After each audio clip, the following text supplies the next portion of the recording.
బైరాగి వేషం. దీనినే చాటు వేషం అని కూడా అంటూ ఉంటారు. బైరాగి వేషంతోనే తిరుపతి గంగ జాతర ప్రారంభమవుతుంది.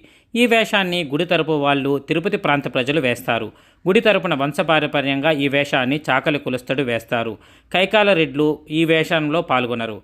ఈ వేషాన్ని కర్ణాల వీధిలోని కైకల కులస్తుని ఇంటిలో ఉండే గంగమ్మ, పోతురాజు ప్రతిమల ముందు అలంకరించుకుని విగ్రహాలకు హారతి ఇచ్చి నేరుగా పల్లె వీధిలోని వేషాలం గుడికి వెళ్తారు. ఆ గుళ్ళో హారతి తీసుకుని పంబల వాయిద్యాలతో చాటు మండపం ముందున్న పోతురాజు శిల చుట్టూ ప్రదక్షిణం చేసిన తరువాత అక్కడి నుంచి బేరివీధిలోని బేరిశెట్టి ఇంటికి వచ్చి ప్రథమ పూజలు అందుకుంటాడు.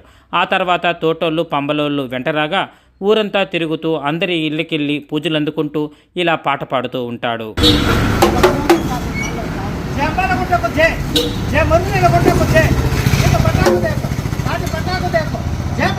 जय